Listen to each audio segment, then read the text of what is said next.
all of them have had good things to say about you. So I take that as a compliment.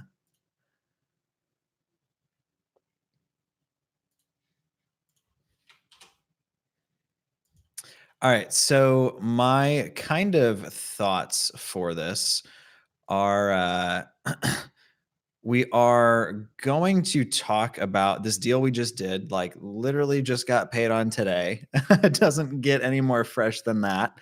But I also want to kind of talk about bridging the gap from kind of being an investor and kind of adding on the marketer badge. I was talking with a friend of mine, Kevin, who's the producer over all of the Bigger Pockets shows. Like their main show, their business podcast, their money show, everything goes through him.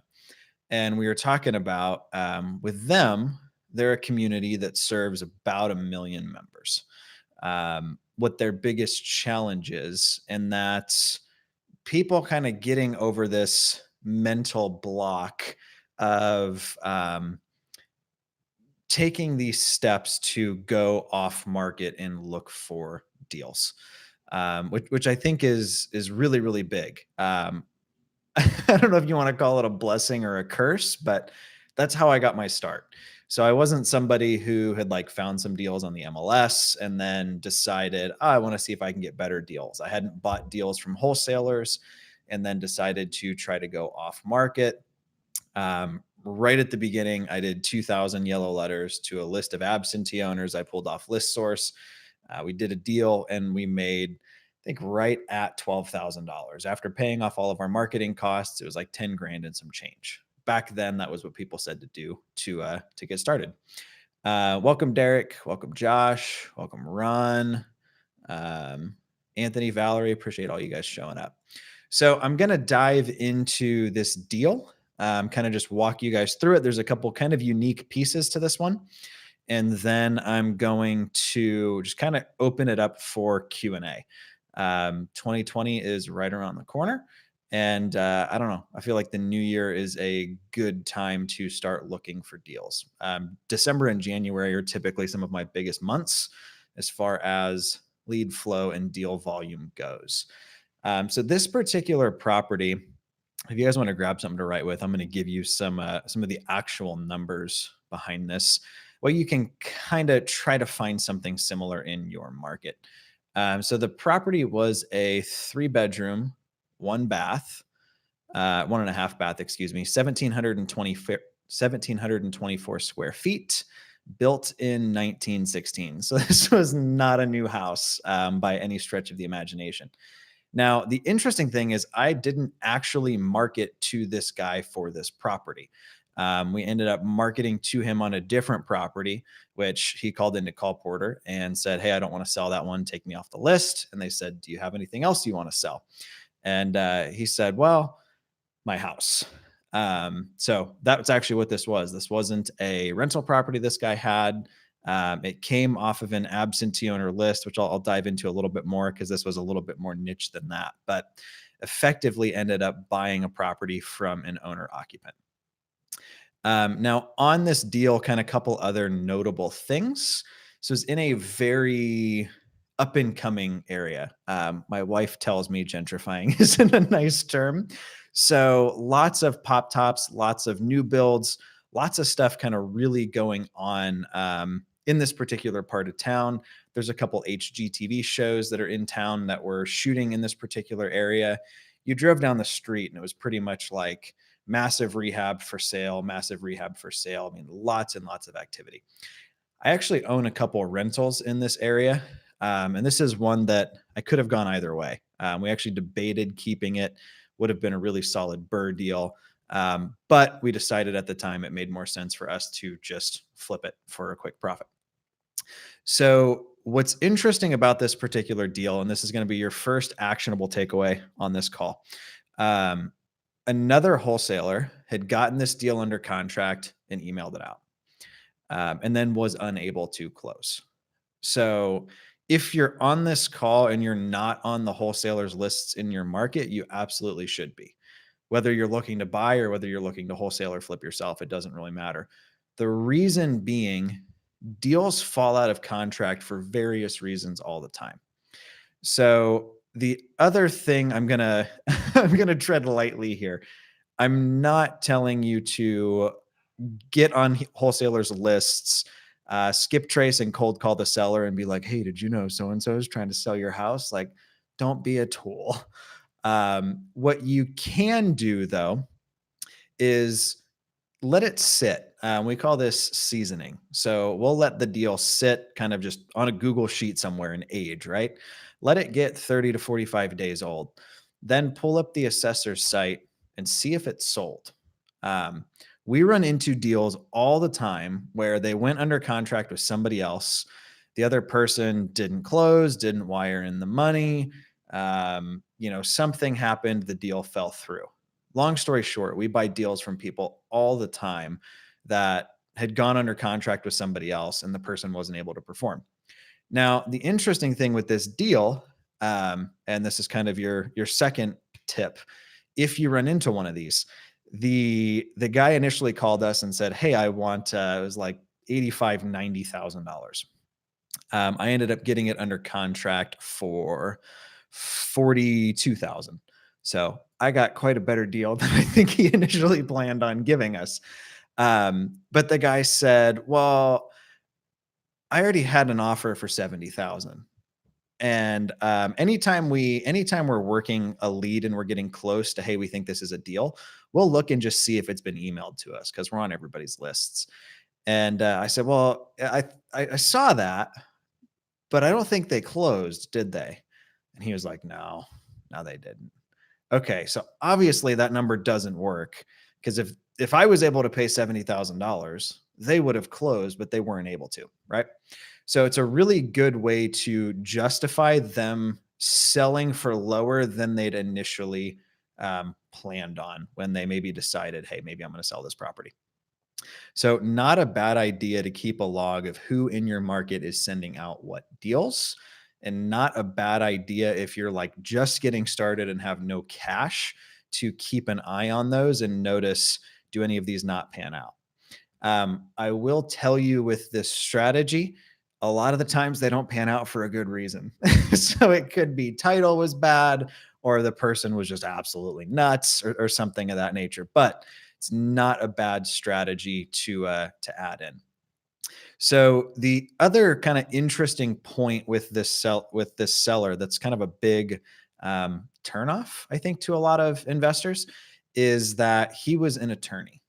Um, I don't know what it is about attorneys, but I buy houses from them all the time. I don't know if they're just like terrible with their money or what. And it's normally their house. It's normally not a rental property. But I know a lot of investors that are really intimidated by like, oh, this guy's an attorney. Like, he's going to sue me. Like, well, if you don't set out with the intention or the goal of committing fraud, you're probably going to be okay.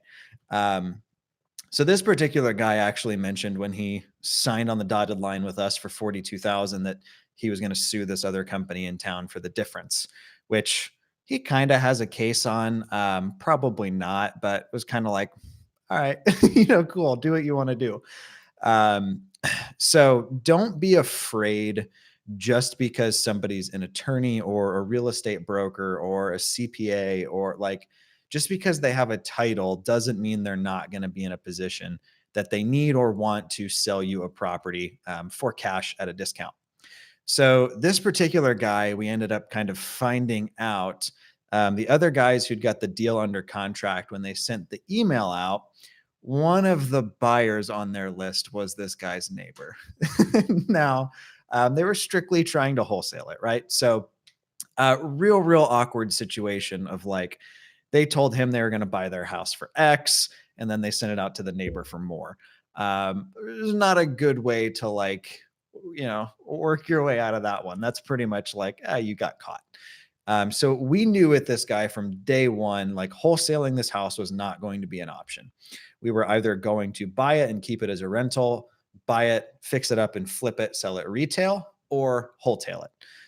If you don't know what that term means, it's basically just a flip where you don't really do anything.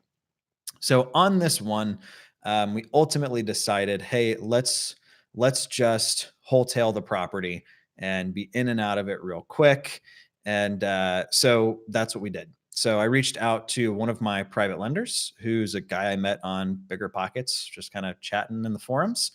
And I said, hey, I've got this deal. If you're interested in funding it, I'll pay 8% plus 1 point.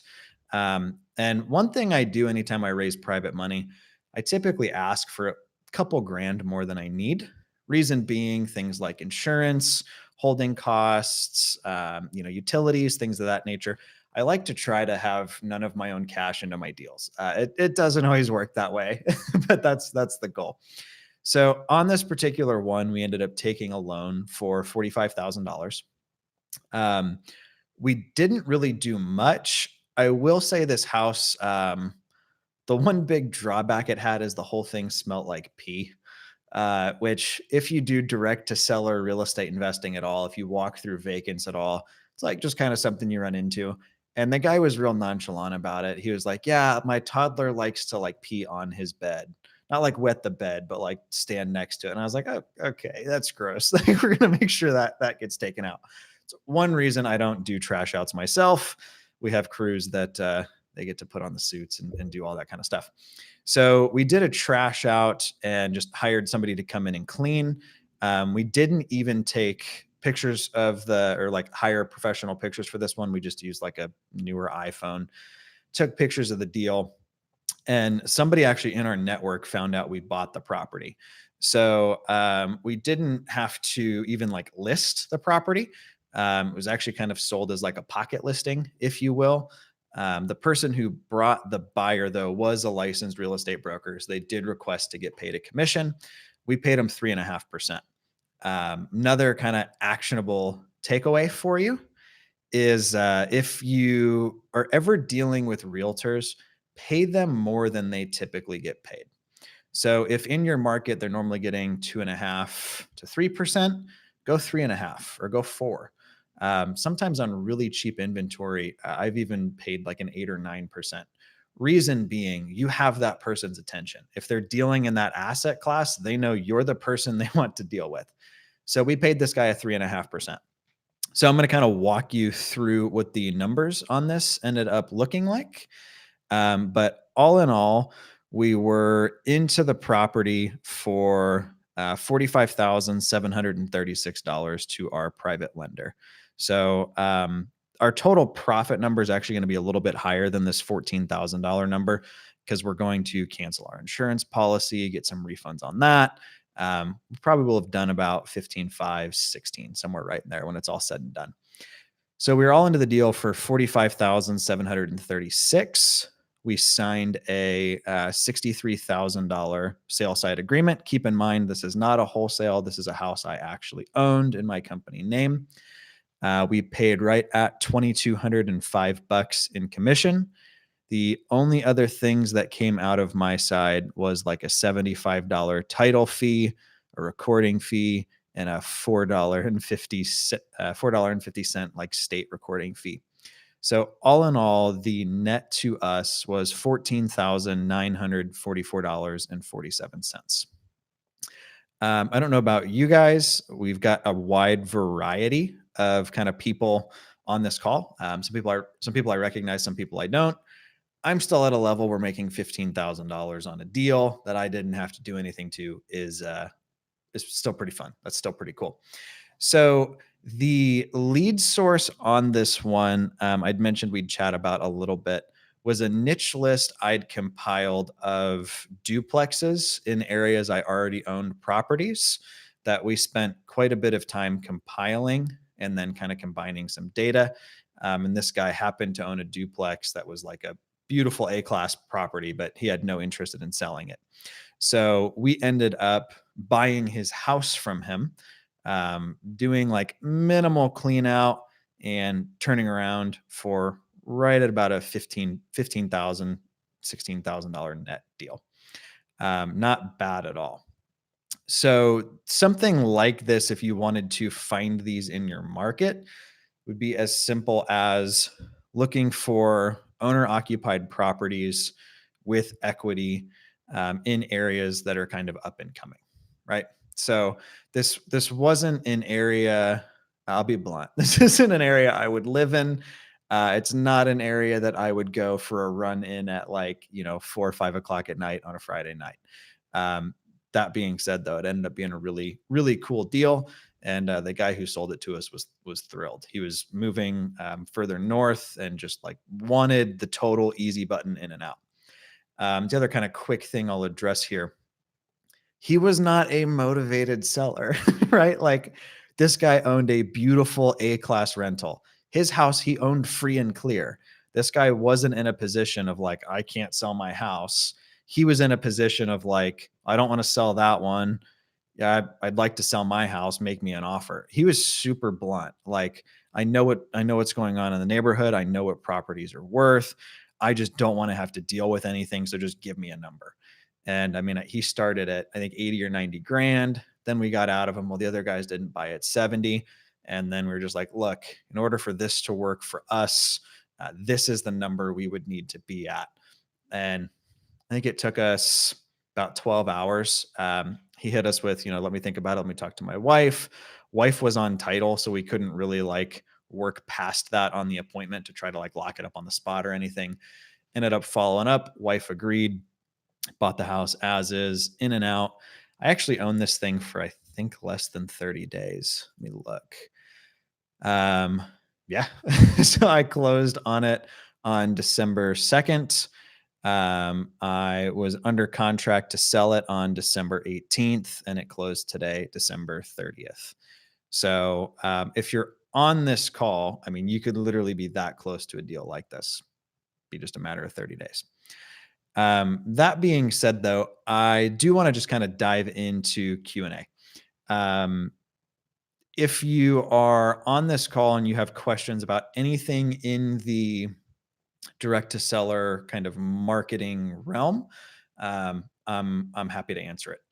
There's and like zero strings attached. This isn't like a go hire one of my companies. This is uh, one of the biggest frustrating things I noticed in 2019 is people that had hired our answering service, in particular, Call Porter.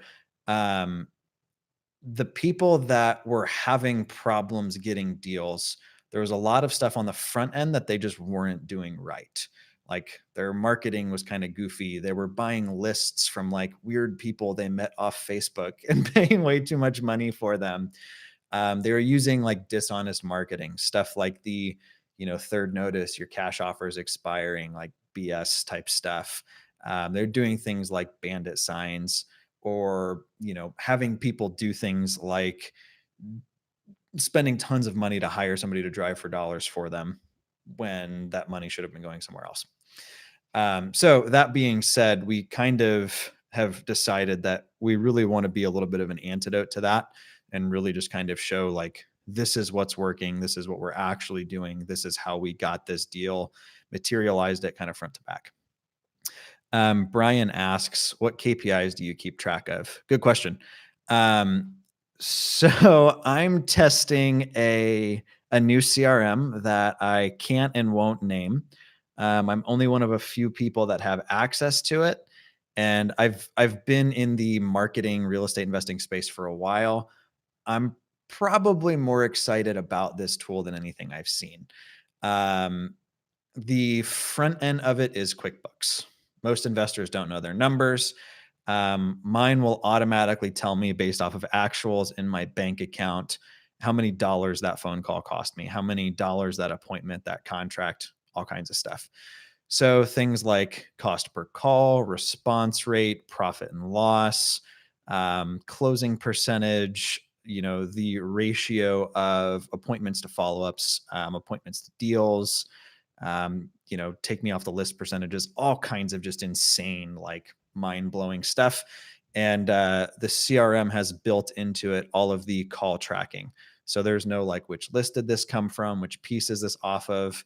It's all automatically done and automatically tagged back to the expense in the bank account. So right now I'm tracking a lot. I'll have more info on it probably end of Q1, I'm guessing. But it kind of takes like most investors, myself, for instance, I've spent a couple 100 grand at this point on a custom Podio build that most of our call porter clients are on. We're looking at this as an alternative to help our clients know their numbers and data better. So as I can share kind of who that is and what that is, I will. But I know that doesn't really answer your question, but all of them is kind of the correct one. Um, I would say the most important ones when you're just starting out, I would like to know how many pieces of mail you have to send per off-market transaction you're getting. So what your kind of what your cost per deal looks like, and then your profit per deal. So this was one other thing I had kind of on the list to chat about with this, so we can kind of dive into this. I borrowed this from digital marketers, people who are, selling online products or Shopify stores or whatever. They build out these really neat models where they can basically say, if I spend X, I'm going to make Y. And that's the level of predictability we've been able to generate in our direct to seller marketing efforts. So, what my numbers look like is if I spend, we'll call it, I'm right at like 1,600 bucks. If I spend 1,600 bucks on average, I'm getting a deal. Now, my average deal, our profit on that, if I'm not keeping it, is right under $17,000. I don't know about you guys, but I'll do that pretty much all day long. Um, on average, from all the folks I work with across the board, we're seeing about 2,500 bucks. So if you do some flips, if you do some wholesales, if you do some wholetails, you can kind of reverse engineer the salary you want to pay yourself. So if it's $100,000, 100 grand divided by your typical profit per deal equals X, right? So let's say that your average profit's 10,000 bucks for easy math. You need to do 10 deals. Now, in my experience, to do 10 deals, you need to send about 2,500 pieces of mail. And this is like something custom, something unique for the market. So on that, you can effectively figure out, okay, if my average profit is 10,000, my average cost per deal is 3,000, I need to spend $30,000 in order to make $100,000. Now, when I say profit per deal, I'm talking like net to you, not gross. Because for anybody who's doing math, 100,000 minus 30,000 is 70,000, not 100 grand. So that is the data I would recommend really having and looking at. I'm old school or a little bit naive in this, but there was a marketing company that did the Google Street View postcards. You guys remember those? It was like Google camera shot, not like Deal Machine stuff. I really like their stuff. But this was they ripped the image off of Google Earth and they were trying to do what Deal Machine did, but like automatic. So at Call Porter, we take over 10,000 calls a month for investors all around the country, which gives me a lot of neat insight into what's a good idea and what's a bad idea. So, um, people were pissed about these Google Street View postcard things. I don't know why. I don't know what it was in particular, but we had several like heavy hitter clients. These are guys spending 20 to 50 grand a month. And the average thing we heard from them was they get an incredible response rate and no deals. So it's one of those. Orange Park Property Group here with us says it looked like hot garbage. Yeah, you're not wrong. My favorite was when like the camera wasn't really positioned right, so it was like kind of the neighbor's house. But with those, the response rate didn't matter, the cost per call didn't matter, the cost per lead didn't matter because there was no deals. So that's kind of just my take on those. Kevin, welcome, man. We actually talked about you a little bit before you hopped on at the beginning. Dusty, on skinny deals, how often do you do a lease option or do you? Man, I like deals. I don't like trying to like force something into fruition that just kind of isn't meant to be. I also don't really like the liability of a lease option because if I do a lease option with you, I go under contract with you, and most lease option agreements are kind of sketchy where it's written like, oh, any expenses over 500 bucks, those are on you, not on me. Right. So I put somebody in there and they just trash the place. I then get to come back to you and be like, well, here's your house back. You should probably file an insurance claim, right? I'm a big fan of leaving people better off than I found them. Whether I, make any money with them, whether I do a deal with them or not, if I can leave somebody better off than when they initially kind of came into kind of my sphere, then I'm golden. I really don't see that penciling super well with lease options. I've heard some horror stories. I have heard some success stories. I will say I have used lease options a handful of times on skinny flips. So what I've done on a deal like that is, let's say you've got a more expensive house, 150, 200 grand. And you start to add up the muddy costs of the points, the interest, all of that. It can make it like, this is really thin. Like, I don't know that we're going to be able to do this deal here. There's a guy I worked with in South Dakota for a little bit. We partnered up. I did all of his marketing. He worked the leads. We kind of split profits with each other. And him and I did a deal in South Carolina where we basically told the seller, look, your mortgage is $1,000 a month. We'll lease option your property for you for $1,000 a month. We're going to then spend $20,000 fixing your house up, and we're going to try to sell it on the retail market. So it was a lease option. Now, if I can't sell your house, you get your house back with a $20,000 remodel, right? What are you out? You're going to tell everybody I'm the best thing since sliced bread because you got a free remodel out of it, right?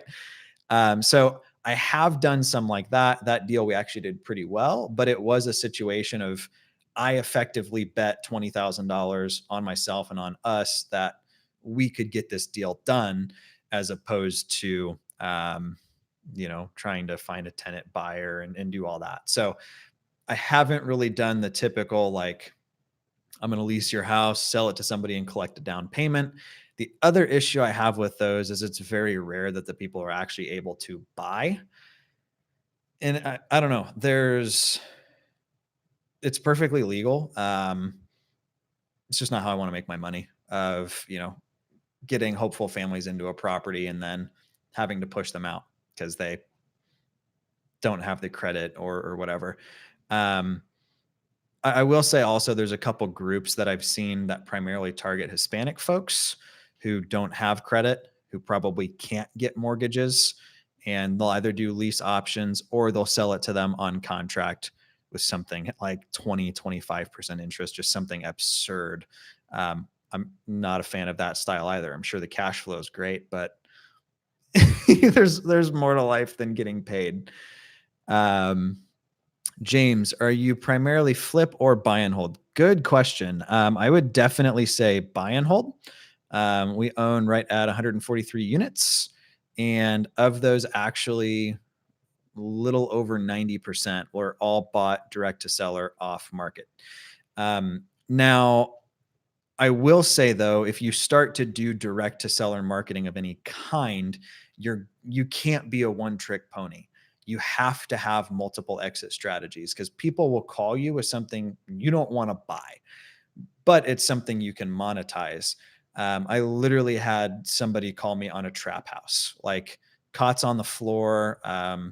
They walked through before my staff and kicked needles out of the way. I was actually pretty upset with my staff that they even like went into this house after I saw pictures, like belts nailed to the wall, like heroin spoons on counters, like really, really rough situation. And this was actually one of those kind of really cool ones because the reason they were selling the house, one of the people living there actually used to own the house, and her sister got power of attorney and was selling the house to get cash to put her sister into a treatment program. The family didn't have any other way to pay for it other than this house. So we went into it and we were like, this is what we can do. And it was a pretty low number given it was a really rough part of town. I mean, we're talking ARV, like 30 grand kind of a place, right? But I have a friend who I know loves kind of these deals, this part of town, who we called and said, hey, I've got this deal. And we were able to turn it. We made right at like a $7,000 or $8,000 assignment fee on a property that I would have never kept as an investor. However, $8,000 in marketing for me is going to be anywhere from 2 to 4 off market deals. So I was able to take that cash, funnel it back into the business, furthering additional growth. So, if your only exit strategy is buy and hold and you don't want to flip or you don't want to wholesale, like I totally get folks that don't like wholesaling. Great.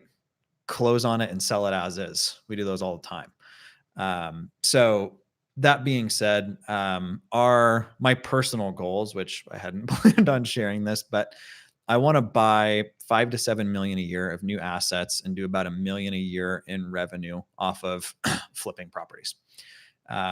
So that is kind of what we do. So yeah, definitely, I don't know. When you're doing a liquidity business, something like wholesaling or flipping or wholetailing, something that generates kind of quick cash, right? Me and all my friends, we use the expression you have to wholesale or flip to do something. It can't just be like, I want to make $1 million a year. That's totally fine. But you look at the long-term wealth of real estate investing, which I think is why everybody's here, right?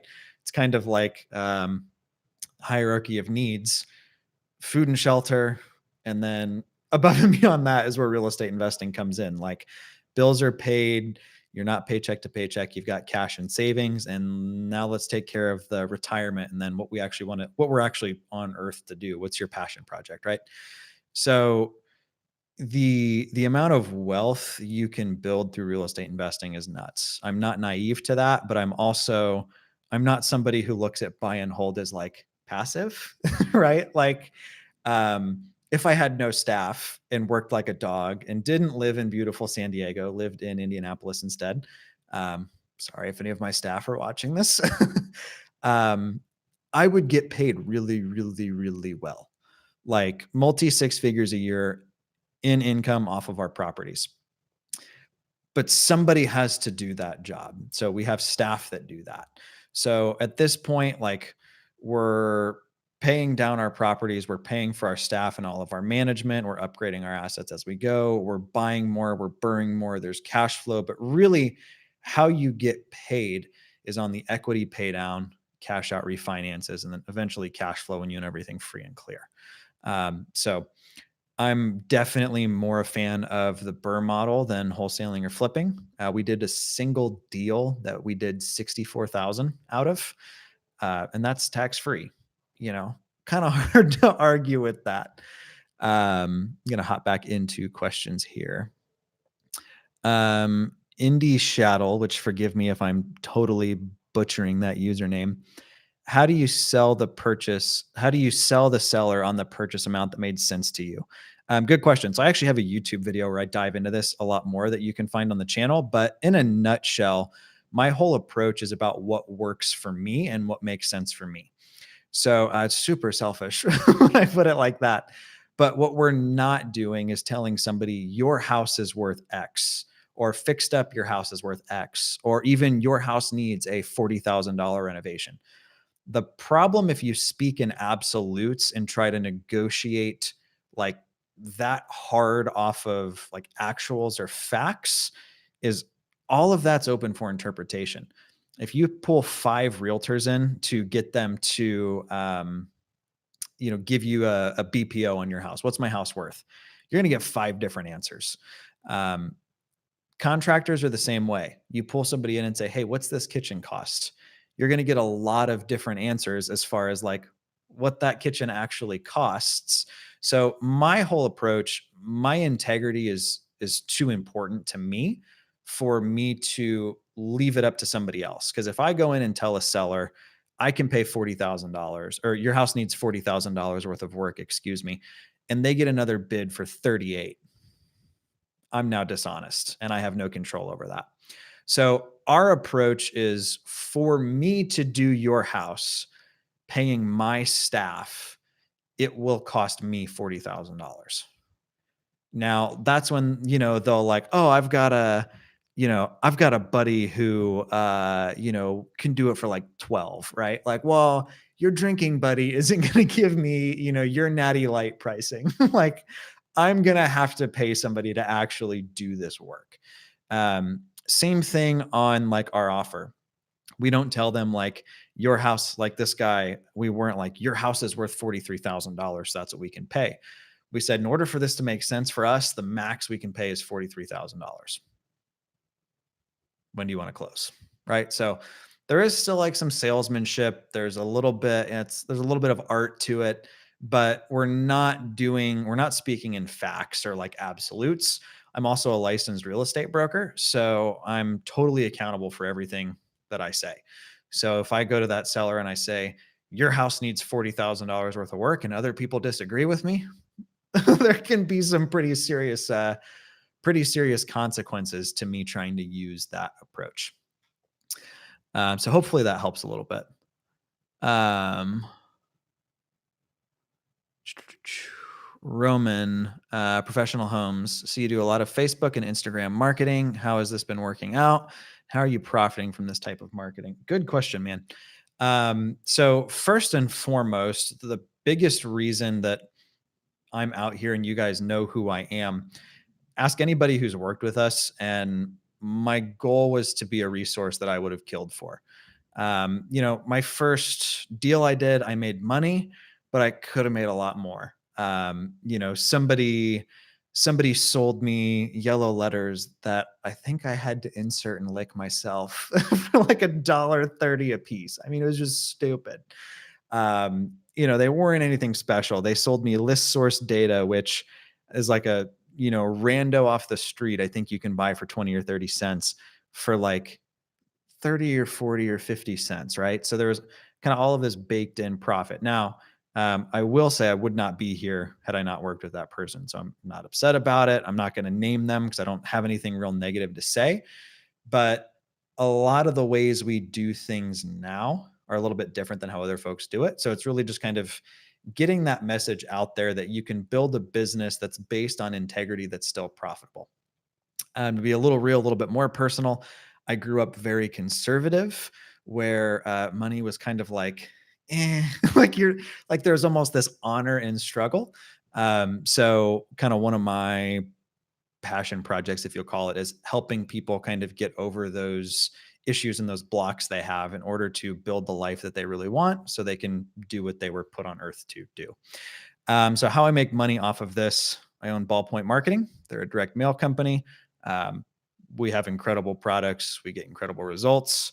I own an answering service, which is called Porter. We take calls for a couple hundred investment companies around the country. Several of these guys do a couple hundred off-market transactions a year. And then on top of that, we run a mastermind for buy and hold investors that are looking to go direct to seller and find off-market deals. So yes, it's profitable. I love you all, but I couldn't spend anywhere near what I spend on marketing if there wasn't something else coming in.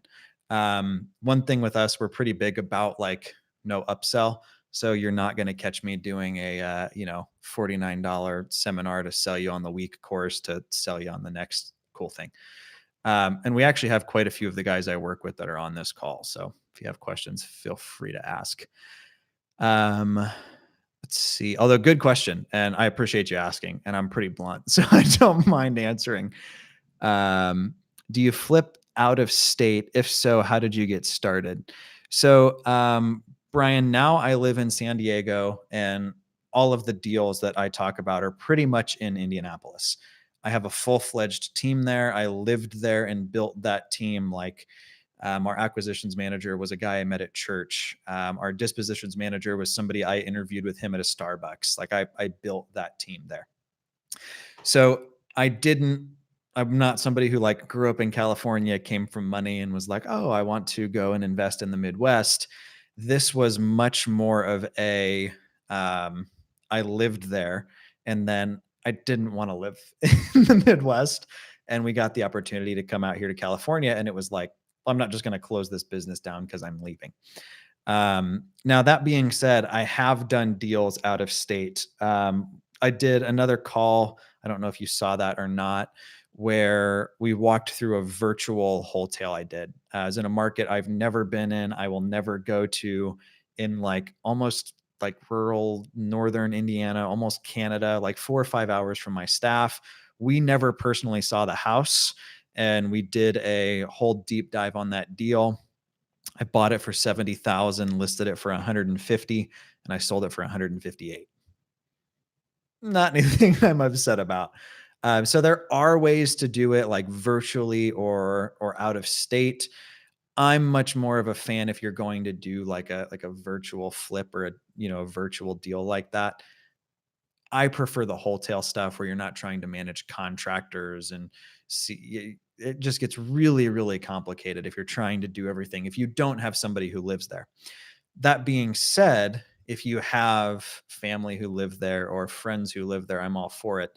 I tell a lot of the folks I speak with, if you're in a market that's too expensive for you or you're priced out of, look for a satellite market somewhere you can drive to within about an hour or two, somewhere you don't mind going, a weekend or two a month. Um, if you don't have any of those, which most markets do, then have a business partner or a realtor you trust or a family member, somebody that can really kind of do the work on the ground. Now, I will tell you, you still have to manage that person. This isn't like well, I do this part, you do this part, good to go. Like, this is still going to be work. You're going to have to hold them accountable. If you've been around me or my content at all, we talk about our mistakes all the time. My staff screw up constantly. We screw stuff up constantly. So, you have to still manage it and keep on it. Otherwise, you're going to lose money, you're going to lose deals. So that's my thought there. Um, Abel, I kind of answered that. That virtual deal, I mean, one person on our team did that deal. They hired an inspector they found on the internet. They hired a realtor they found on the internet, hired somebody off the internet to do pictures for them. None of us ever saw it. Now, that being said, that takes some balls, right? This was a property in a market we've never been to that we didn't have MLS access, where we just said, yeah, we're just going to buy this one. Right. And it was, if you haven't, I would highly recommend you watch that. In fact, I'll upload it to YouTube. Cause right now it's only on like a webinar link, but that was a seriously tricky deal that we pulled off, but we made a lot of money doing it. Paul, when you're flipping, how much do you set aside for taxes? Good question. I'm going to give you the cookie cutter answer of consult your advisors.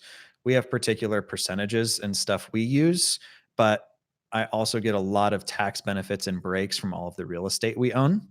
I won't tell people what I had to pay on my 2019 taxes because people would be pretty envious.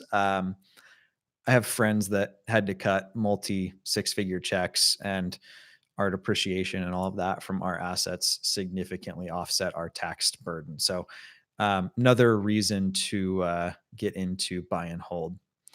When you locked the deal up for 42, I believe, how much back and forth was there, Josh? So that was about 12 hours. We made him an offer. He came back, wanted more. Anytime we make an offer, we don't give them our max. We have a way we calculate what we call our max allowable offer. But on this particular one, I think our max was what we ended up at right at 43, but we started below that, like I think high 30s. So we do give a little bit of room for like some give and take, or better yet, when they're like, yeah, okay, I'll take that. And it's like, well, shoot, I started 10 grand below my max. This is a good deal for me. So we pretty much made him an offer, followed up with him in the morning. Because he was an attorney, he had some contractual questions, but he didn't actually make us change anything. It was more just he didn't understand some stuff. And then like we were good to go. Paul, how many people should be on a team? I mean, honestly, at the beginning, like one, like if you have an acquisitions manager. So my goal with anybody I work with who hires any of my companies is to get them to the point that they have an actual business. So what I mean by that, they're not stuck in and kind of doing the day to day. They are more like big picture in the clouds a little bit, figuring out strategic moves of where to go and what needs to be done, and then holding that person accountable. So that is really kind of like my goal, is to get them out of the day to day, have an acquisitions manager. And there's a whole like org chart of like a rental company or a flipping company, kind of what people you need. But early on, this isn't like a you need 4 employees. Um, when I started out, it was just me. I ran houses, I took the pictures, I made the offers, I took all the calls. That's why I started Call Porter. It was awful. So don't I would say don't build an animal that you have to feed. A buddy of mine who I really, really look up to, really like, we had a conversation in 2017 or 18, just kind of about how his business was going. And he made the confession to me that to keep his doors open, he had to do 70,000 a month in profit. I don't know about you guys. I got into this industry for financial freedom, to make good money and spend time with my family, not to wonder how I'm going to hit a $70,000 payroll next month, right? Now they're profitable. They still are. They're still around. But he did significantly restructure and decrease in size to lower kind of his liability and overhead. Bruce, have I considered getting into the San Diego market? Um, I have. So a little bit of backstory. We're here for my wife. She's in the Navy, and we find out in I think April or May where we're going to be all the way through. I think like 2023. So we're kind of waiting to see where that pans out. Our goal is to obviously stay here in Southern California, but we've also both wanted to live overseas. So if we're given the opportunity to do that, we may. Um, but if I was going to get involved in this market or any other market, my zone of genius is the marketing piece. I'm not somebody who walks into a house and I'm like, oh my gosh, the potential. Like, I'm very much like, we're going to do our color of paint, our color of flooring, our stock appliances. Let's fill it, get it rented, move on, right?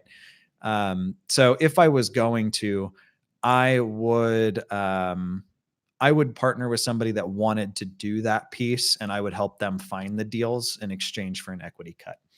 Is what I would do.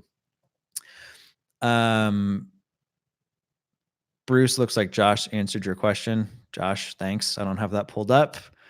What Ferrari do I want? So I think I want a 458 Italia. We're also kind of though at that phase of like, we may have a kid sometime in the next year or two. So I've thought about getting like an FF. But then I also like the F12s a lot. But my Alpha kind of has me used to rear engined and I really like it. I was telling somebody on Instagram, there's just something sexy about seeing a motor behind you when you look at your rear view. So that's probably the direction that I'm going to want to go. Matthew Morris, would you happen to be going to the 10X Growth Conference in Vegas in February? No. I probably should make it to some of these things at some point. I'm not a huge Grant Cardone fan. His book 10X was great for me at the time that I read it. And then I was kind of like Grant Cardoned out. But I can't deny that book was super helpful for me. In 2016, I did 5 or 6 deals. In 2017, I did 74. And a big part of that was I was like, well, I can do 50. Grant says I can do 50. So I do definitely owe that to him. But I kind of fell off the whole GC train after that. Somebody else made a natty light comment. I've never even had it. I just know it's like cheap and not great from what I've heard. Let's see. Val Hill, trying to be prepared to wholesale and flip without getting trapped in analysis paralysis phase.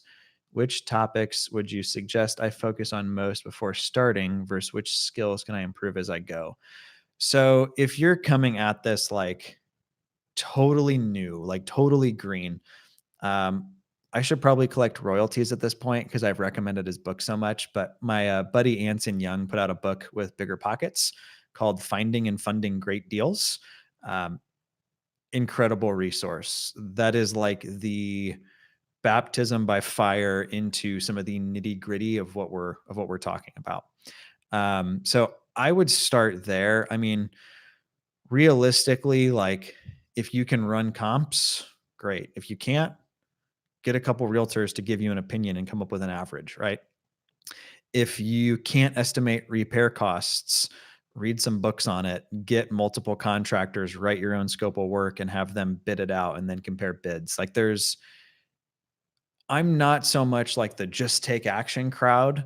Um, but I'm also somebody that like I went paragliding for the first time on a whim with like 4 hours of training. So like I think there's kind of a fine line there. Um it's on my bookshelf. I'll make that next. Yeah. And honestly, if you don't follow him on Instagram, I'd hit up Anson as well. Super, super great. Just family guy, super down to earth, super legit. All right. Before we call this a wrap, any other questions?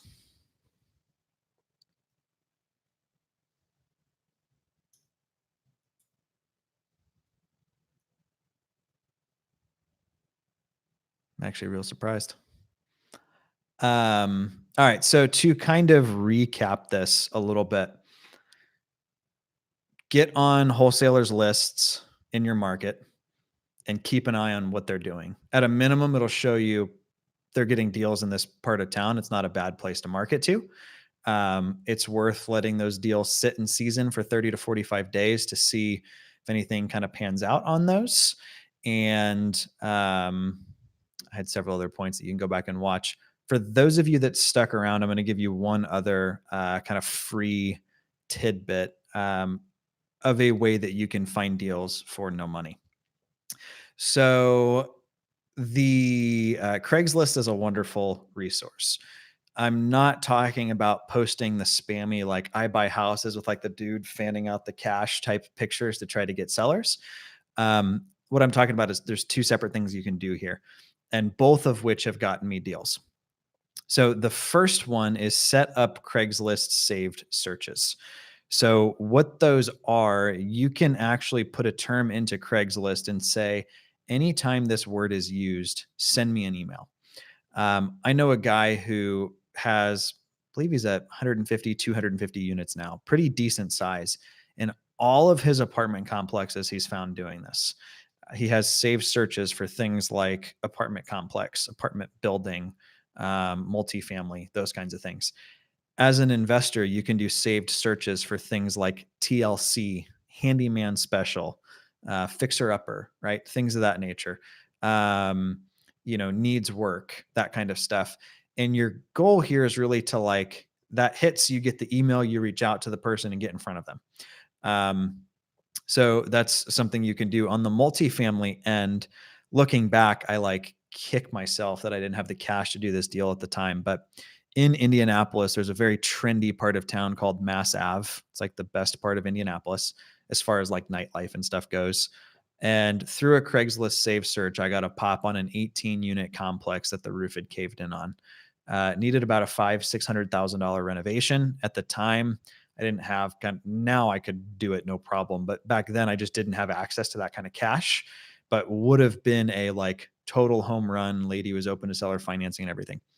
The other thing you can do, and you can do this on Facebook as well as Craigslist, is go through the for rents, look for would appear to be owners. So if it's formatted really pretty, it's probably a realtor. If it has like, property management type info on it, it's probably a realtor. If it's like formatted very particularly, it's probably an agent or a property management company. What you're looking for is like this looks like a normal person that put their house out here for rent. This is a small time landlord, or just maybe somebody who's trying to rent it for the first time, and have a VA do it because your time is worth more than this. Go through and kind of just send some cold emails to those. Now, one of the things we do, we'll pull info from the post. So if they have a picture, we'll reference some things from the picture. If they use particular language, we'll mirror it or put it in quotes just to show them like we're serious. This isn't spam. Like we're real people that are really interested, right? Because Craigslist is like real weird. I bought a duplex doing this. Actually, my VA totally found the deal for me, and it was a $80,000 property I got for 35 grand. Pulls in, it's duplex. I get 650 on one side, 600 on the other side. So I'm pulling in 1250 on a $35,000 purchase. It's a great deal. I'll do that all day long.